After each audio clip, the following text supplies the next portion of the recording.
Dang it, 654.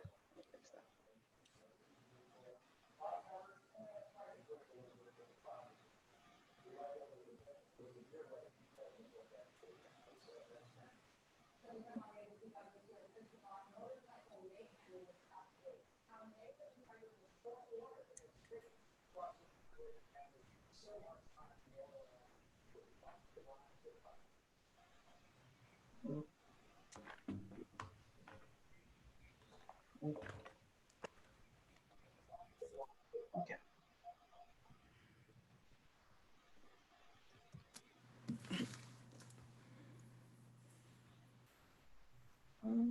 Record.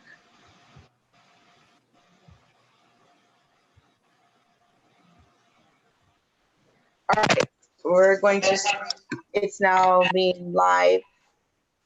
Okay, today is May 4th, 2020. Regular session of the board trustees of the school city of East Chicago. The time is now 6:10 p.m. The place is School City of East Chicago Administration Building, 1401 East 144th Street in East Chicago, Indiana. We do have Dr. Mitchell in the building there for anyone that would like to have came in. As long as there's only 8 other people there, because we have our technology director there also. And we're also viewing this, having a via live stream, and you can find it obviously at the www.SCEC K12.us. This is a meeting of the school board via live stream for the purpose of conducting the school corporation's business and is not to be considered a public community meeting. Rhonda, roll call, please. Trustee Rodriguez, Present. Trustee Jones, Present. Trustee Williams, Present. Trustee Smith, Chairman Hernandez Orange. Present. Next, we have the Pledge of Allegiance. I pledge allegiance to the flag of the United States of America and to the republic for which it stands, one nation, under God, indivisible, with with liberty and justice for all. Next, we will have the business portion of the meeting. The first item is I'm sorry, we need to actually add a contract. Am I correct? Yes. So we actually will need to amend the business portion of the meeting by adding Mr. Cunningham's contract for. Yes, so you would need a motion to approve an approval by Mr. Cunningham regarding the bus barn. Okay, do I have a motion for approval of Mr. Cunningham's contract for approval of the bus barn?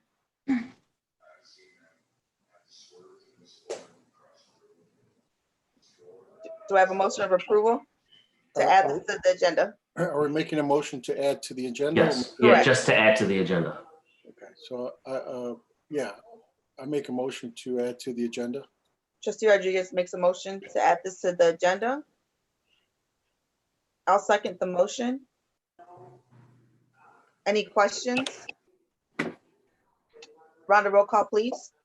Trustee Rodriguez, Yes. Trustee Jones, Yes. Trustee Williams, Yes. Chairman Hernandez Orange. Yes, item number 1, approval of distribution of payrolls. What is the pleasure of the board? Madam President, I move to approve distribution of payrolls. Trustee Rodriguez makes the motion for approval. A second. Trustee Jones seconds the motion. Any questions? Rhonda, roll call, please. Trustee Rodriguez, Yes. Trustee Jones, Yes. Trustee Williams, Yes. Chairman Hernandez Orange. Yes. Item number 2, approval of personnel report. Ms. Wright, did you want to have some? Yes. Yes. Okay, so the approval of the personnel report has a few anomalies, and I have both Monica Maxwell, the Director of Athletics here, and I also have Tammy Pohl here because they have some things on the agenda that probably needs to be explained. So if Monica, you explain the athletic portion first, please. Sure. Yeah, I'm just asking that the 2 golf coaches be approved for pay this spring. It was an oversight on my part when I sent over all of the other fall coaches to be approved that I left those 2 coaches off by accident. So I'm just asking, I know that, we had talked about not approving any additional coaches. However, those 2 coaches should have been on the original list. I just left them off by accident. Ms. Pohl, would you like to address your additions? Yes, yes. In December, I had a loss of an employee, a full-time employee who was responsible for a number of duties. And all of the duties of which are aligned to our federal compliance indicators. And at that time, there was a decision on, do we hire a full-time person? What do we do? We were kind of in limbo. And so I needed to get all of these duties carried out. And their timelines tied to like federal dollars. If they're not carried out, we could stand to lose funds. And so I had 2 teachers who helped me to carry out these duties. And I talked to Ms. Wright about them.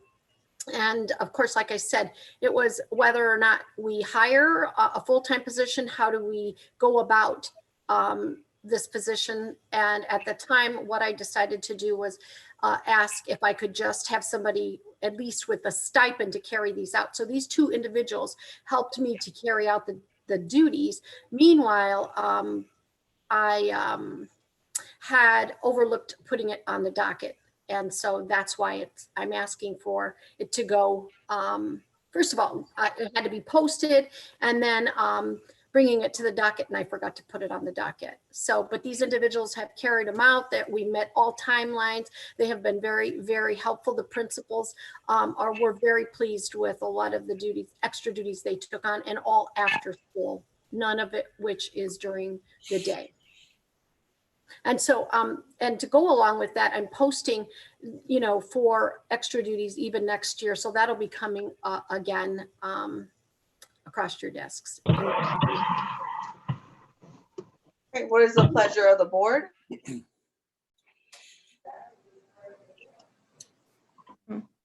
Madam President, I move to approve the personnel report, but I do have a comment though for Ms. Maxwell. Is it after, can we get the second? I'll motion it. I'll second your motion, and then we can ask Coach Maxwell. Okay, Coach Maxwell, the two coaches for the golf, are they teachers? No, Dante is a dean, I believe. I don't know what his official title is. I think he has. He's a dean. He's a dean. Okay. Yeah. So He's a dean. The other gentleman is does not work in the district, I don't believe. Has anybody else applied other than the dean or the employee from the school? Well, the positions were not open. These were the same 2 coaches that were coaching last year. Okay, I just want to make sure. I just want to make sure if there's any teachers that apply for these positions, they should have first grabs on them first before we start looking elsewhere. So that's why I asked the question. Yeah, no, like I said, the positions were not open, so they weren't posted, and open for applicants. These were coaches that were carryovers from last year. My question is, Monica,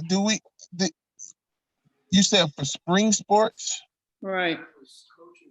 Okay, so are we, due to the fact that there's no school spring sports, we're still paying coaches? That's my understanding, that we're still going to pay all of our coaches. And I have been meeting with my coaches since the first part of April, when we found out that we were going to be done for the spring pretty much, and had them on a schedule. So basically the schedule entails meeting with their student athletes 1 to 3 times a week, at least one time by Zoom, and meeting with me every week. And then I have an all staff meeting that includes fall, winter, and spring coaches twice a month. So, and then what I've asked them to do was keep their kids engaged and keep them encouraged, basically send them workouts. And a lot of them are doing videos. They're doing, they're posting on Google Hangout, I think it's called. So a lot of them are doing a little bit more than even what I've asked them to do. So, I wanted to keep our kids engaged. I don't want to lose a whole season of athletes because they feel like nobody cares about them. Right. So, Mr. Williams, if I can jump in and just chime in and say, I decided that I thought it was best that we pay all the coaches because some just training working with kids in January, some had started in February. So because those coaches had been pre-approved already, board approved, I just thought it was in the best interest of being fair and transparent to make sure that we paid those coaches.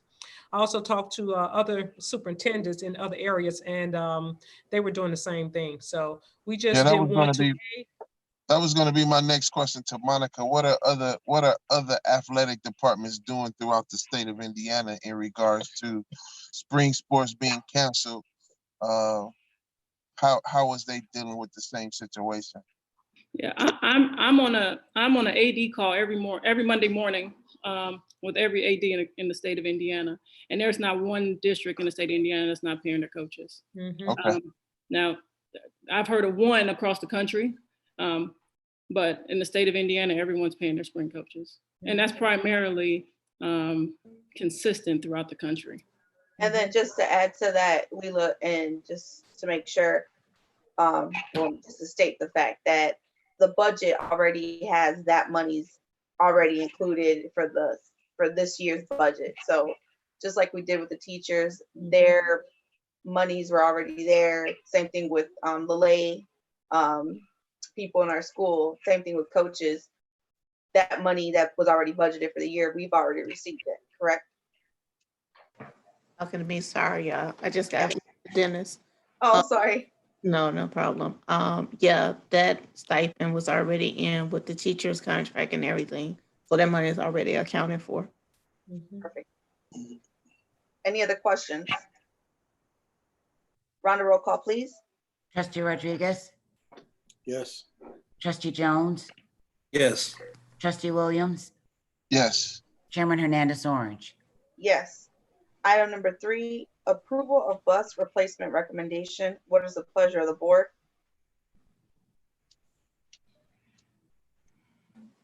Madam President, I move to approve the bus replacement recommendation. Trustee Rodriguez moves to approve. I'll second the motion. But I do have a couple questions. I don't know if anyone else does. So I know I received the email today. I did ask about, there was only 2 quotes from what I saw. I know you said the Kirkland were sending something, if I'm not mistaken. So I guess Was at the bottom of the email form. Right. So my question is, we're going for electric buses?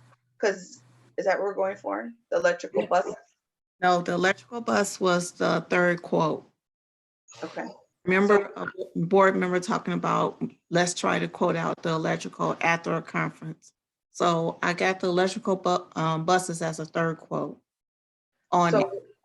So we have 2 buses, quotes, one from Bluebird and one from, I think it's IC something. Collins, IC Collins. IC Collins. So why did they not go on that quote like how the other 2 did it? Just because they are not part of the Indiana Consortium. So if they're not part of the consortium, no, they're not on that quote, just like the one that was sent with the Bluebird and the IC. So then just those two companies are part of the are part of the Indiana Consortiums for purchasing school buses. So this is my concern. When we went down to the state conferences as well as the national conference, they explained to me that there was no point to send a quote to the city of Chicago because they already knew that Bluebird was going to get the quote. If you remember when I talked to you when I first went down there, I said, "Oh, I have pamphlets and stuff for," because of the fact that of what the people that were down at the Mhm. so if we don't go with one of those two companies, will we not receive that grant? So what it is the pamphlets that you gave me, one of them pamphlets was for IC and the other one was for Kirkland. So those are included in the quotes. What was that last part of that question, Vanessa? I'm sorry. I said, if they were not part of, if we do not hire or get approve the bid from one of those two, will we not receive the grant that's given by the state? This grant that's given by a state doesn't matter which company you go with.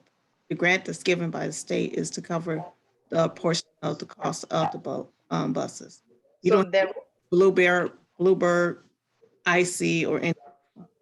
so that's what I'm saying. Why did we seek out more than just the two that are really there? Why? Because we just went through the consortium, because they go out and do the bidding. Now, if we decide not to go through the consortium, we have to go out and do the bidding plus advertise it. It's a lot more steps than just going through the consortium that Indiana has already went through the steps to do. And I mean, why didn't we do that? We just went the simple way that we've been doing, is just go through the Indiana state. So then we get the same people all the time then? You get the best people that give you the best price through Indiana. Well, we don't know if it's the best. We get it whoever they have in their consortium. I think, Right. Madam President, I think through the state of Indiana, the more you buy, the multiples you buy, the lower the prices get. So in this case, that's what it looks like. And if I can, On this one, this is basically the same thing that we've been doing, is that we go out through the consortium. I can go out through the consortium through supplies, but I choose not to because of the vendors that they have out there don't meet the requirements that we need. Because set up for the state of Indiana businesses, entities to go out so they don't have to go out for the bids. So they have went through and already did the legwork for. That's just like goes for the snow bid. I can go through the consortium and get the snow bid. I don't have to go out for the bid myself by doing the advertising, but that was prior practices, the reason why we go out for the snow bid. It's the same thing for the quantity of stuff we bought. We don't have to go out for the bid. We can just go through the consortium and buy it. if I But could add to that too, Leila, not to interrupt you, but that process is called piggybacking, and it's typical for local units of government to piggyback on larger units of government's procurement process, whether it be state or federal. And what we're able to do is we get to take advantage of their time, resource, and talent of having gone through that whole procurement process, and narrow down those particular vendors to those that are responsible and who have provided the best prices because of the volume that they're able to sell.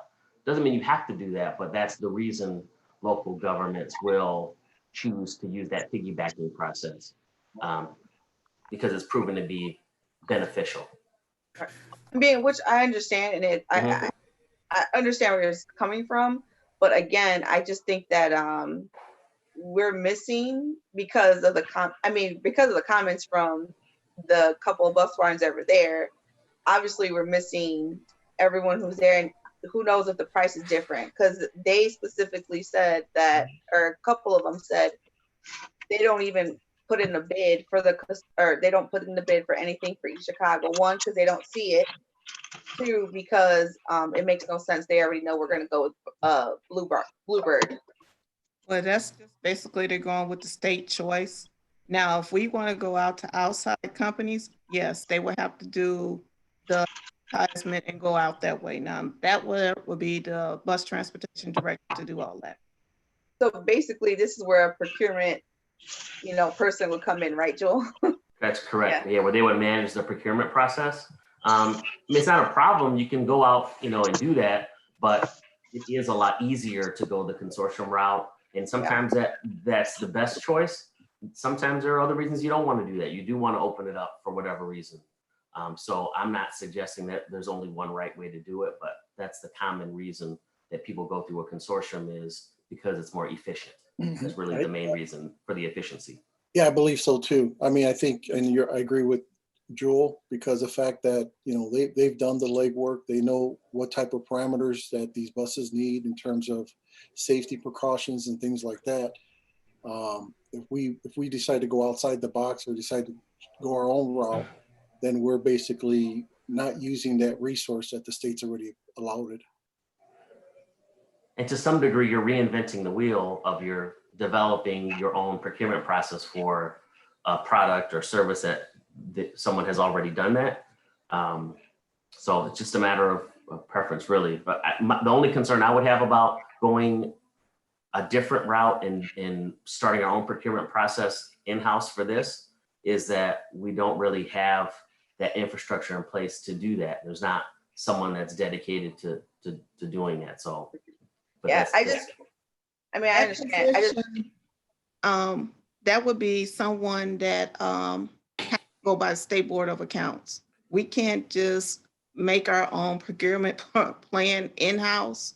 We have to go by the State Board of Accounts steps to take care of that, or that will come under an audit.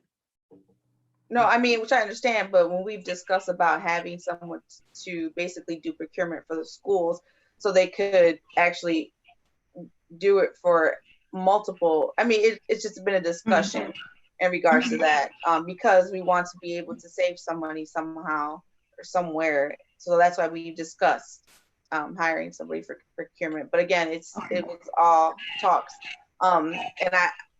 The only reason I bring this up again, because when you go to the national conferences, when you go to state conferences, and they're telling you that there's no point in giving you a bid, so you don't even know if there's a lower price out there.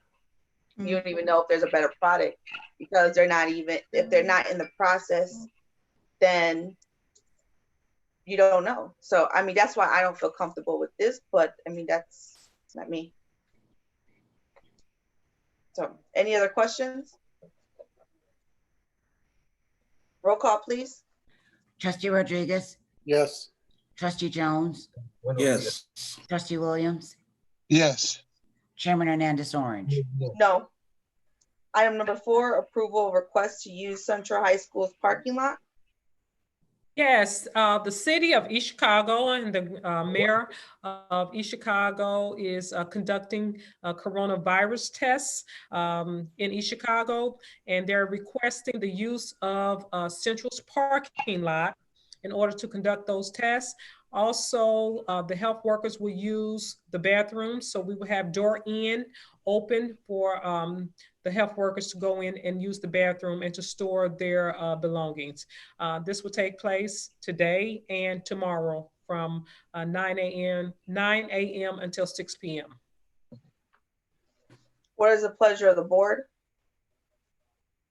Madam President, I move to approve the test. Trustee Rodriguez moves to approve the request. Second. Trustee Jones seconds the request.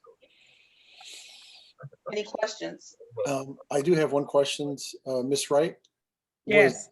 Was Central High School the best location? Or, I mean, because you do have Kerry Gosh as well.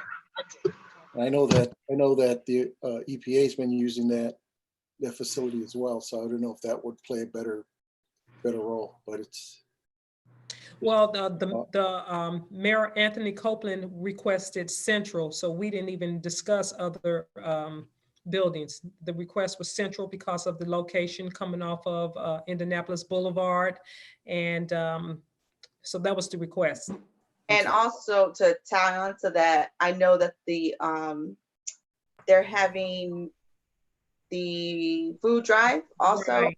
So how they did it was they ended up coming in through one side, you took a test, and then you were able to go through where the food drive was at if you wanted to stop, so that they were able to promote that also. And the reason why they chose Central was because of the fact that it's so big. And if you drove by there, or if you waited in the line like Mr. Jones, you will see that there was plenty of cars that were literally in line, to the point where they ran out of test at 3 o'clock today. And they were supposed to go to 6 o'clock. So I think the space really was, the bigger reason as to why they wanted Central High School.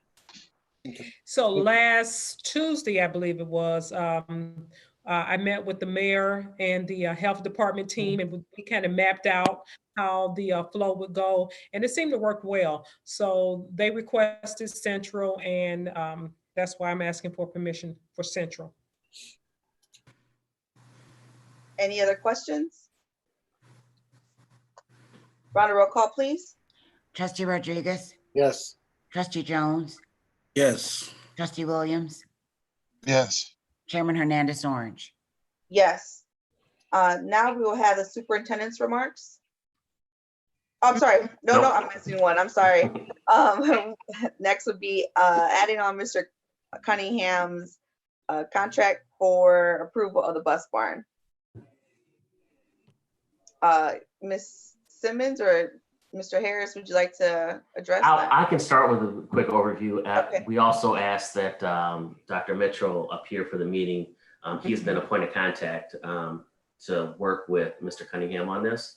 But basically what you have is a proposed contract with Mr. Cunningham to do an inspection of the bus barn so that we can go ahead and take possession of it and move in.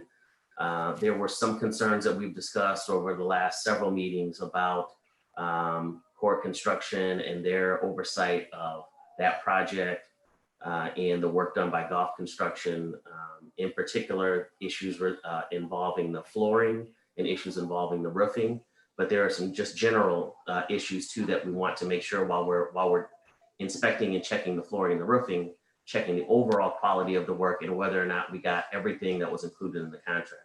So the proposed contract with Mr. Cunningham is intended for him, using his background in working with general contractors and engineers to ensure that the bus barn is exactly what we paid for and that it's ready to move in.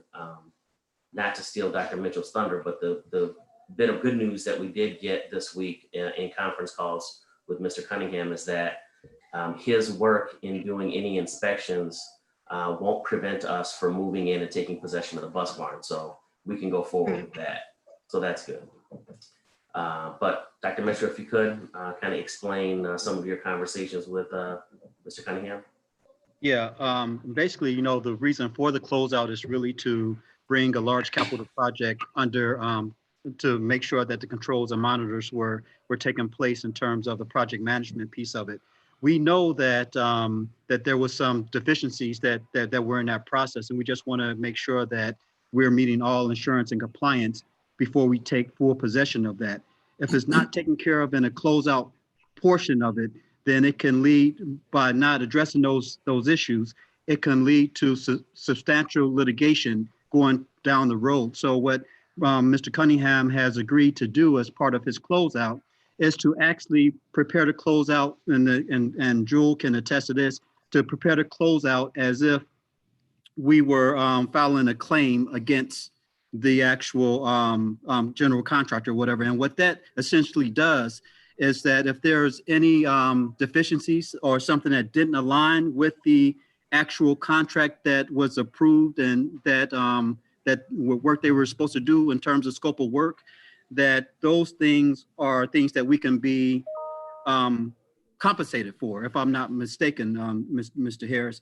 And Right. So as preparing the closeout as part of what intentions for going forward with a claim, that's really important to do it at this phase. If we were just to go through a regular walkthrough and do a punch list, that doesn't take care of those issues that we know happen.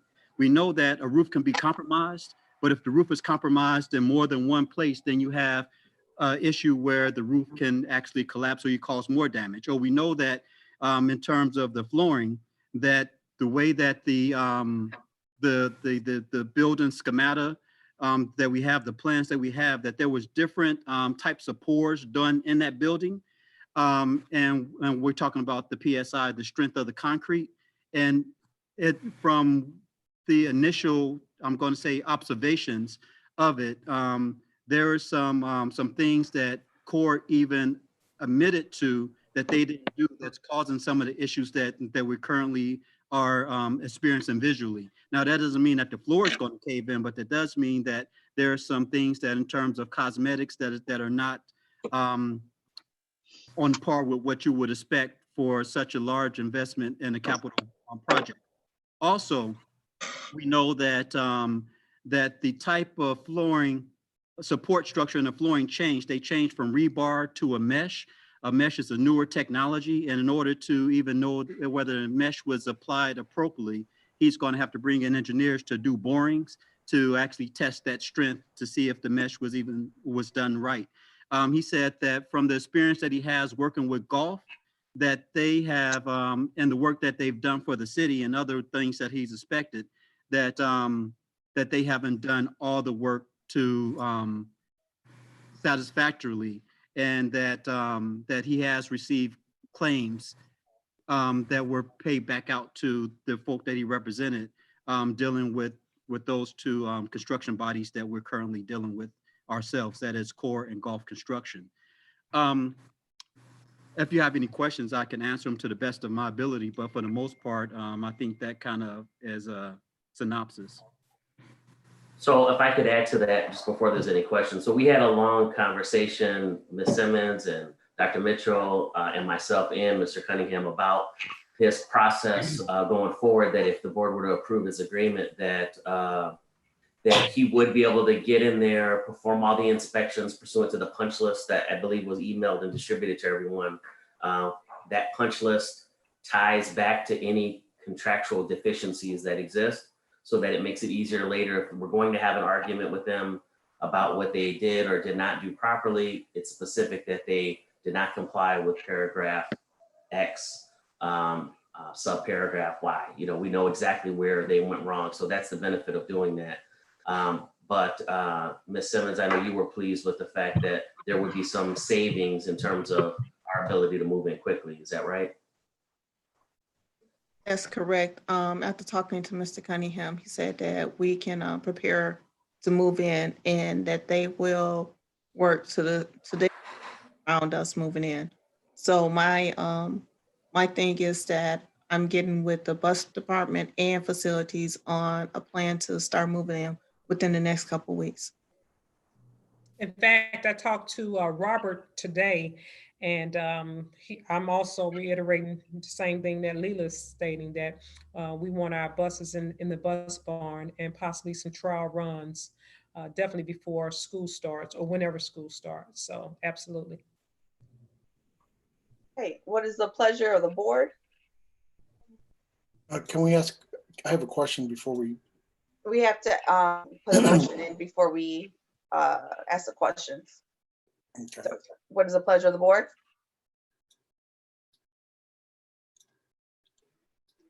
Okay. I'm sorry, I came in late, so. Madam President, can we put of record that Diane Smith has joined the meeting? Yes, please. Thank you. Rhonda, you have that correct? Yes. Okay, do we have anyone making the motion for adding Mr. Cunningham, for Mr. Cunningham's contract? And Jewel, I cannot make the motion, correct? No, someone else should. You can second it. Right now, we just need to get it on the floor so you can ask whatever questions you want to ask, not necessarily to approve it, but just to get it on the floor. Madam President, motion. Trustee Smith motions to put the contract for Mr. Cunningham. I'll second that motion. Any questions? I do have a question. This is to Dr. Mitchell. With your review, in turn, or not just your review, but did the city approve the inspection in terms of what Core has done on the build out as of today? The city building department has issued the CO. So yes, that's been approved, and the fire department has also issued their certificate of occupancy also. So it's been cleared by both the building inspector and the chief fire inspector. Okay. But that's solely to code, right? It's not, and they don't go and check to make sure that, you know, what we're looking for, where right. It's just solely to be approved according to the city codes. city and state codes, correct? Yes.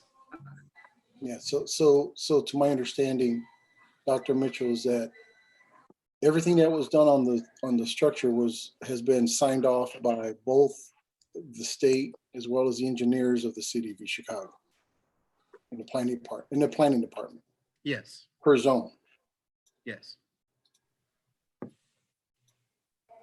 But Jewel, can you go off of what they approve? Let's say we end up finding that there's like the floor doesn't hold. So So it's a contractual issue. So the city is looking solely for compliance with city codes and state codes. And what we're looking at is to make sure their change from using rebar in the flooring of the structure versus this new mesh is appropriate under the circumstance and is consistent with our contract. They're not checking that.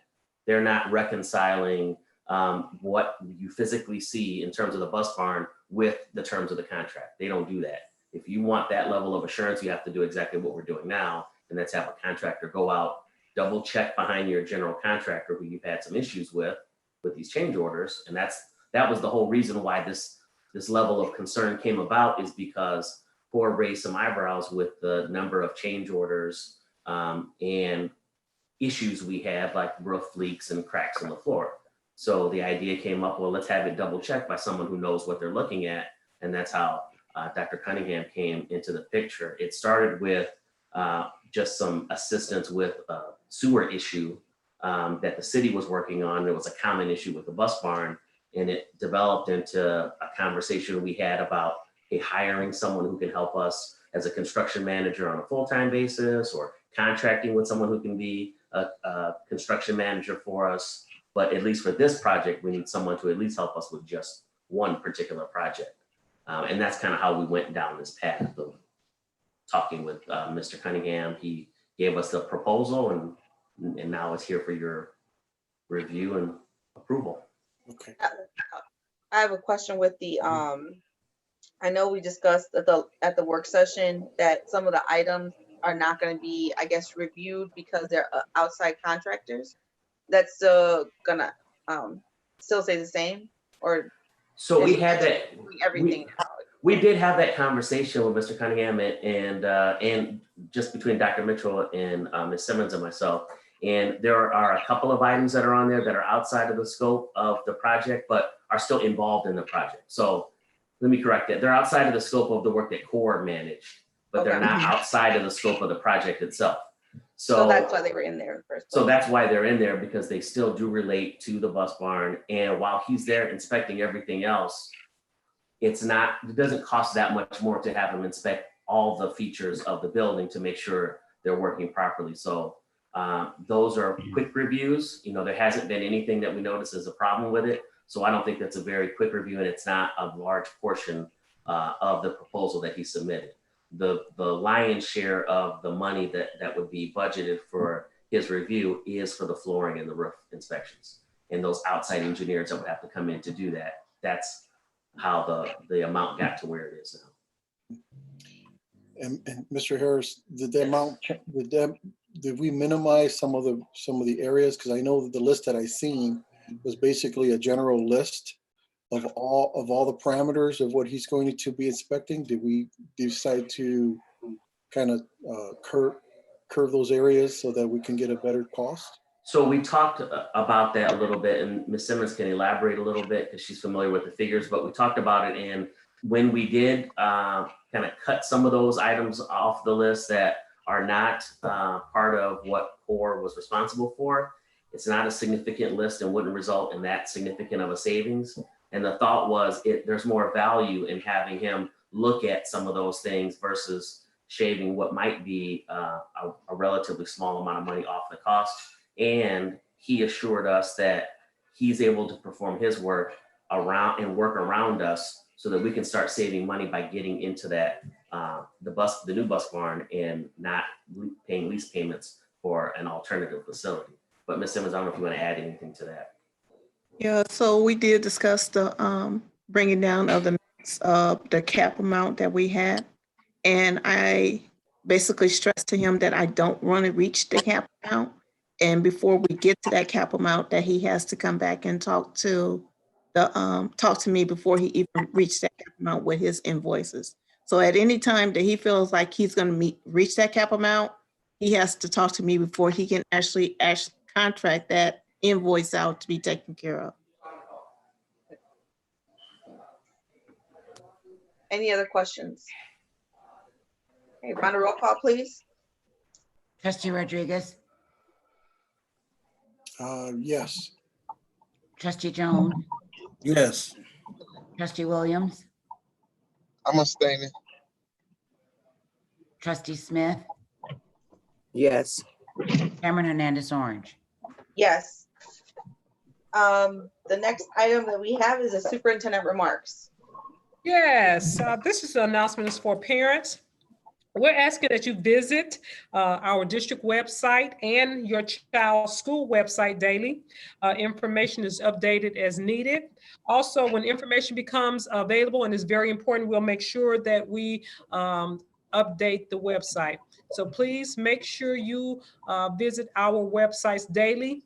The last day of school is May 28th, on which we will have a school parade on that day. We're asking all schools, City of East Chicago students, please come out, participate, decorate your yards, your doors, stand out. We're going to make sure that School City of East Chicago and the City of East Chicago will make sure that we visit every street. We're going to make sure the parade goes through the entire city. So we're asking that you all please participate in the school parade on May 28th, and we're going to give a prize out to the winner. So we look forward to that. Contact your schools. Each school will have 2 cars that can participate in the parade. So contact the building administrators, and if you would like to provide them with some ideas. So once again, each school will have 2 cars, and we're going to have fire trucks, and we're going to have police cars. So we're looking forward to giving you all a nice end of school year parade. Please participate. In addition, on May 8th, this Friday, we're going to pass out all of our signs for our seniors. I believe a robocall went out today at approximately 5 o'clock. So this is a little present that we want to give to our seniors to let them know that we're thinking about them, we care about them, and also graduation plans are very close to being finalized. So parents, if you have a senior, please make sure you visit the Central High School website for very important information. Thank you. Next, we'll have trustee remarks. Madam President, Trustee Rodriguez. I'd just like to let everyone know, including the students that are about to turn 18 prior to November 5th. Today is the last day to register to vote. You can do that online tonight. 11:59 p.m. will be the last time that you'll be able to do that today, as well as register, or not register, but you can actually apply for your online application for absentee voting online as well. So we are doing those 2 items. So you have a voice in this upcoming election. Thank you. Trustee, do you have the website address? The website is indianavoters.com. indianavoters.com. Go to the My Voters portal. You will need an identification or driver's license in order to access your own voter portal. Once you've done that, all the information will be there for your ABS by mail. And basically what that is that it's an application that's submitted online, and you're basically requesting your ballot to be sent to wherever location you're at. Whether you're on vacation in Florida, it'll be sent to wherever you're at. So today is the last day for Voter registration. applying for the absentee ballots. So when is the last day for the absentee ballots to be Normally, normally the last day for absentee ballots to be turned in is 12 days prior to an election. So we still have time on that. Our election is June 2nd. for the primary election.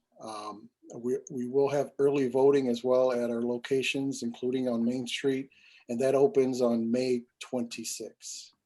So I know it's a little different because of the COVID, but hopefully, your voice is your vote. We want everybody to go out there and voice their opinion and voice their candidates, and let's make it a good one. We're averaging 1,700 applications a day. I mean, we're coming in strong. Today we had 1,500 applications come in by mail. So either online or by mail. You can fax it to our office at 219-755-3801. That's 219-755-3801. Or you can go online and apply for your ABS application that way as well. Any other trustee remarks? I do have a couple. To piggyback off of Trustee Rodriguez, again, the census 2020 also is going on, and we have to make sure to get counted. Everyone needs to be counted, no matter how old or how young, no matter of your immigration status, no matter of anything. They cannot ask you any immigration questions. So please remember that to tell your parents, students, that they must get counted by census. You could go on a couple of things. You can respond by mail. You could go to 2020census.gov. You could also call in to get counted. And the English version is 844-330-2020. And the Spanish version is 844-468-2020. So if students are watching, please have your Spanish speaking parents to call in Espanol. Also, I would like to say to the students, I feel like last week was pretty rough for students after speaking to some of the teachers, and they said either students were saying they're going to give up with the e-learning, or they're actually doing more work than they've ever done before. So again, it's affecting everyone, and we understand staying at home is not fun, but you have to continue to be strong. We have to continue to try to learn, or what you've been learning, keep those, just keep all those, how should I say, the curriculum that you learned, keep it going. Because of the fact that if not, you don't use it, you lose it. And I think we're all as adults understanding that if you don't use it, you lose it, as we're all trying to do algebra or do the math with students at home. So continue to do what you have to do to finish strong, just finish this year strong. And please know that everyone is trying to work for you students. You have many people always on conversations, trying to decipher what could be the best way to help you guys, whether it be through giving Chromebooks, feeding, finding a way to provide internet, giving packets, whatever. There's multiple people who love you all, and we're trying to figure out what we can do to keep you guys as happy as could be and learning. The next thing I would like to do is to thank our amazing teachers, as you can see, wrong way, teachers, because it's the Teacher Appreciation Week this week. And teachers, I know it's been rough for you too, and I've seen it all over Facebook, and I've seen it on many blogs and all that stuff.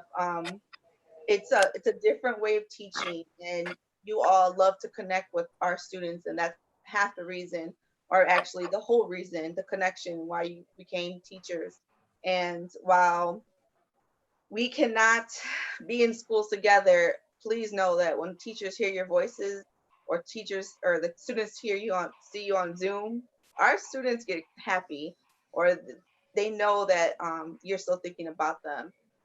We've also had many stories I've heard of students or teachers actually calling even police. Hey, I don't know where my students at.